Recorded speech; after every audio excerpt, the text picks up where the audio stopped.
घरों के धंसते हुए मंजरों में रखे हैं, बहुत से लोग यहाँ मकबरों में रखे हैं। हमारे सर की फटी टोपियों पे तंज ना कर, हमारे ताज अजायब घरों में रखे हैं। ये शेर डॉक्टर राहत इंदौरी का है, लेकिन ये सिर्फ एक शेर नहीं है। इस शेर में छुपा हुआ है खास कौम का अहंकार। अहंकार इस बात का कि आज हम जो भी हों, लेकिन कभी हमने इस मुल्क पर 800 साल हुकूमत की है। ठीक है जनाब, आपने हुकूमत की थी, लेकिन उसके बदले में अपना हिस्सा भी तो छीन लिया था ना। लेकिन इस बात को शाहीन बाग वाली सोच के लोग कभी नहीं मानेंगे। अक्सर आपके मुस्लिम दोस्त आपके सामने कहते होंगे कि 1947 में हमारे बाप दादाओं ने अपनी मर्जी से हिंदुस्तान चुना था। वो कहते होंगे कि बंटवारे के वक्त हमारे पास तो चॉइस थी, लेकिन हमने पाकिस्तान की बजाय बाय चॉइस हिंदुस्तान में रहना पसंद किया। और आप ये दलील सुनकर चुप हो जाते होंगे, लेकिन अगली बार आपको चुप रहने की जरूरत नहीं है, क्योंकि मैं आज आपको बताऊंगा वो सच जो आपको कभी किसी ने बताया ही नहीं।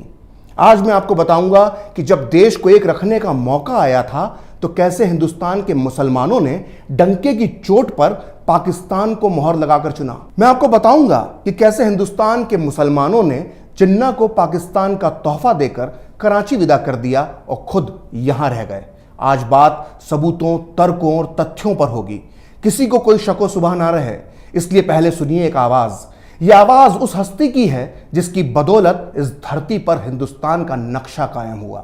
हिंदुस्तान में 3-4 करोड़ मुसलमान पड़े हैं, वो मिराज की बात नहीं है, लेकिन बात एक है कि हिंदुस्तान में जो मुसलमान पड़े हैं, वो मुसलमान ने, काफी लोगों ने, ज्यादातर लोगों ने पाकिस्तान बनाने में साथ दिया। ठीक दिया, अभी ठीक है, लेकिन अब एक रोज में, एक रात में क्या दिल बदल गया? वो मुझे समझ में नहीं आता कैसा बदल गया कि एकदम कहते हैं हम कमांडो करो। तो ये मेरी समझ में नहीं आता। सुना आपने, यह आवाज थी सरदार पटेल की। तारीख थी 3 जनवरी 1948 और जगह थी कोलकाता। सरदार पटेल का जो भाषण आपने सुना है, उसमें वो हिंदुस्तान के उन मुसलमानों की बात कर रहे हैं जो आज़ादी के बाद भारत में ही रह गए थे। आपने सुना होगा सरदार पटेल ने कहा कि जो इस वक्त यानी आज़ादी के तत्काल बाद 3-4 करोड़ मुसलमान भारत में पड़े हैं, उनमें से ज़्यादातर ने पाकिस्तान बनाने में साथ दिया था। आपने इस भाषण में सरदार पटेल इस बात पर हैरानी भी जता रहे हैं कि जिन मुसलमानों ने कल तक पाकिस्तान बनाने में साथ दिया था, आज अचानक एक दिन में उनका दिल कैसे बदल गया। दरअसल सरदार पटेल ने इतनी बड़ी बात, इतनी गंभीर बात और इतनी साफ बात ऐसे ही नहीं कर दी थी।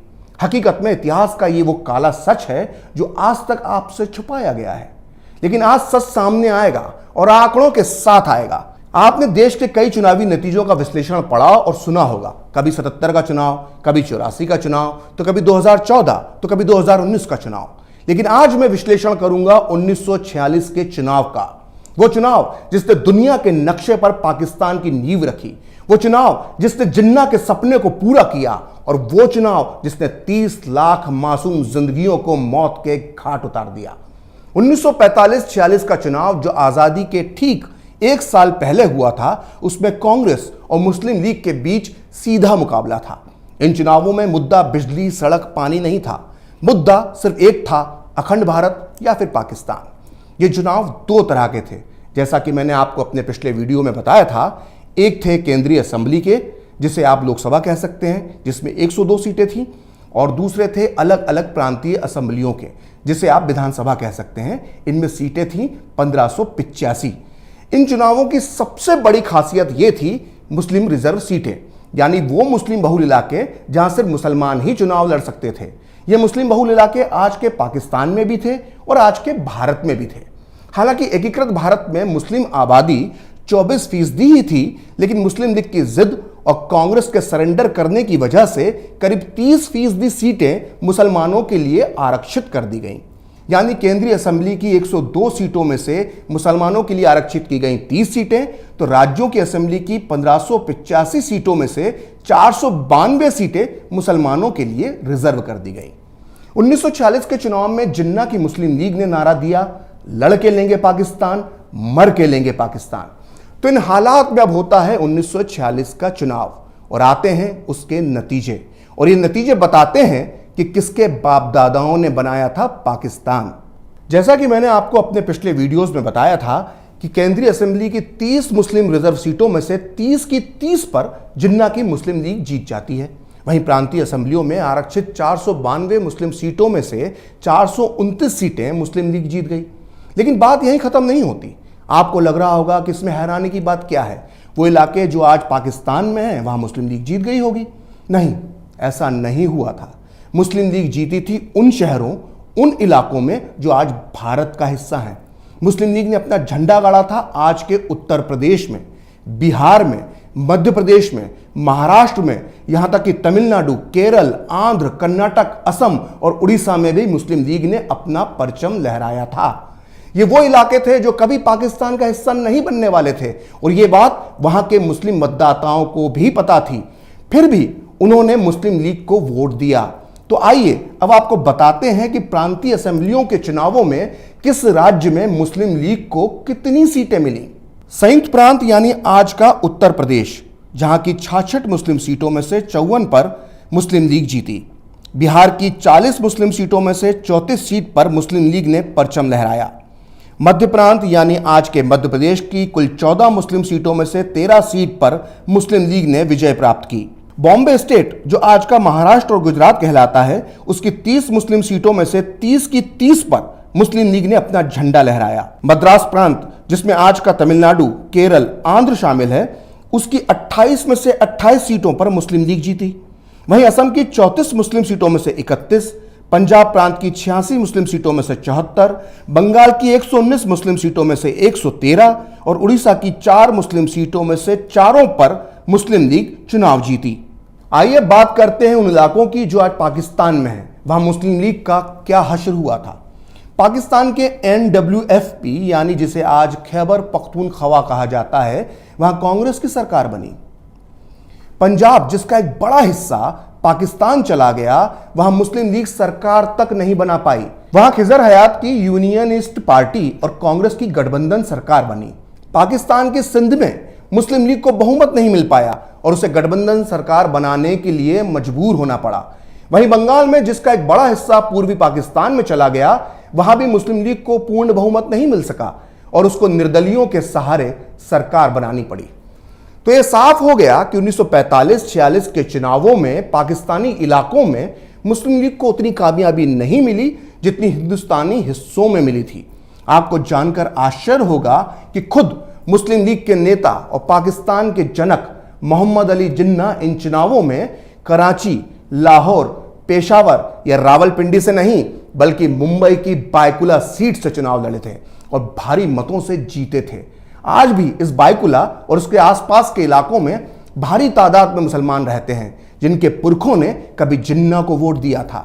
तो दोस्तों, इस तरह से मुस्लिम लीग ने ज्यादातर सीटें उन इलाकों में जीती थी जो हिस्से भारत में रह गए थे और हैरानी की बात यह है कि इन इलाकों में आज भी मुस्लिम जनसंख्या अच्छी खासी तादाद में मौजूद है। यानी 1946 में मुस्लिम लीग को वोट देने वाले 1947 में पाकिस्तान नहीं गए। तो आइए अब देखते हैं कि इन भारतीय इलाकों के कितने फीसदी मुसलमानों ने पाकिस्तान की मांग करने वाली जिन्ना की मुस्लिम लीग को वोट दिया। ये आंकड़े बहुत चौंकाने वाले हैं, इन्हें ध्यान से देखिएगा। 1946 के चुनावों में मुस्लिम रिजर्व सीटों पर 89.5% मुसलमानों ने मुस्लिम लीग को वोट दिया। वहीं सिर्फ 4.5% मुसलमानों ने ही कांग्रेस को वोट दिया और बाकी 6% मुसलमानों ने अन्य मुस्लिम कट्टरपंथी पार्टियों को वोट दिया। यानी 1946 के चुनाव में करीब 95.5% मुसलमानों ने पाकिस्तान मांगने वालों को वोट दिया और सिर्फ 4.5% वोट दिया कांग्रेस यानी भारत के पक्ष में। तो सोचिए, भारत की आजादी से ठीक पहले सिर्फ 4.5% मुसलमान भारत के साथ खड़े थे और 95.5% मुसलमान पाकिस्तान जिंदाबाद का नारा लगा रहे थे। अब सवाल यह उठता है कि आखिर भारत के जिन मुसलमानों ने पाकिस्तान के नाम पर वोट दिया, उनमें से कितने लोग पाकिस्तान गए? ये वो सच है जिसे जानने के बाद आप चौंक जाएंगे। आंकड़े बहुत ज्यादा हो जाएंगे, इसलिए हम अभी सिर्फ उत्तर प्रदेश की बात करेंगे, क्योंकि जिन्ना के पाकिस्तान को अगर पूरे भारत में सबसे ज्यादा खाद और पानी कहीं से मिला था तो वो उत्तर प्रदेश के मुसलमानों से ही मिला था। आंकड़ों के आधार पर हम ये मान लेते हैं कि 1946 के चुनाव में तब के यूनाइटेड प्रोविंस यानी आज के उत्तर प्रदेश में करीब 95% मुसलमानों ने मुस्लिम लीग को वोट दिया था। और तब 1941 की जनसंख्या के आंकड़ों के मुताबिक मुस्लिमों की आबादी थी 15.43% और आजादी के बाद 1951 की जनगणना के मुताबिक उत्तर प्रदेश में मुस्लिम आबादी बची थी 14.28%।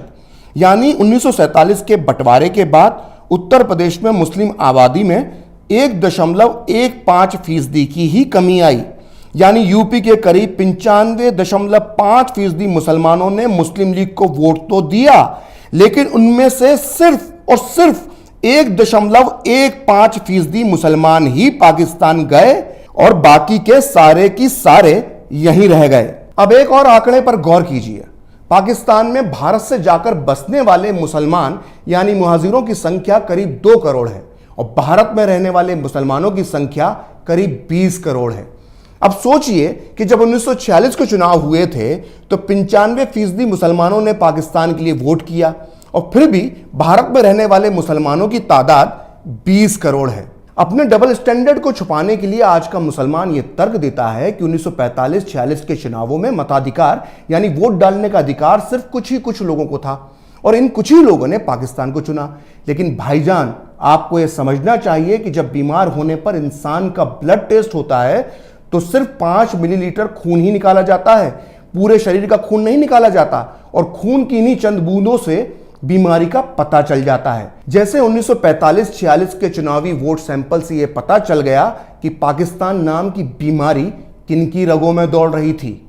अब एक बार फिर सुनिए सरदार पटेल ने आजादी के बाद पाकिस्तान को वोट देने वाले मौका परस्तों के लिए क्या कहा था।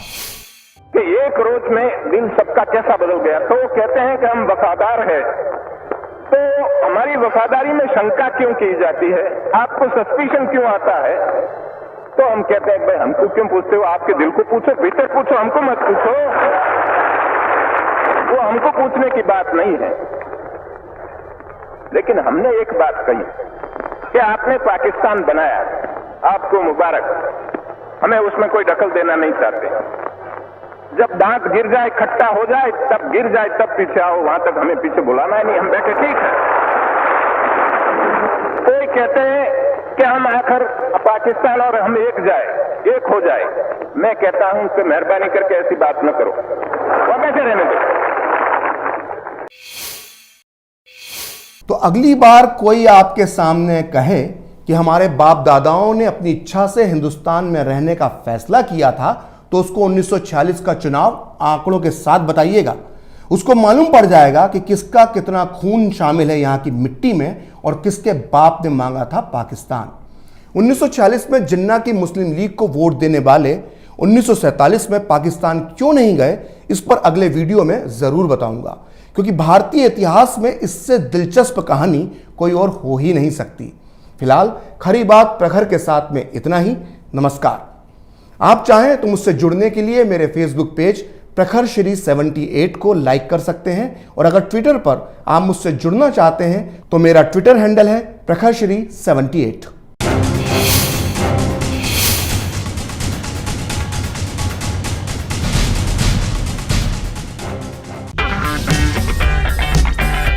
अगर आपको हमारा वीडियो पसंद आया हो तो इसे लाइक करें, हमारे चैनल को सब्सक्राइब करें और हाँ, बेल आइकन दबाना ना भूलें ताकि आप तक हमारे वीडियो की नोटिफिकेशन पहुंचती रहे।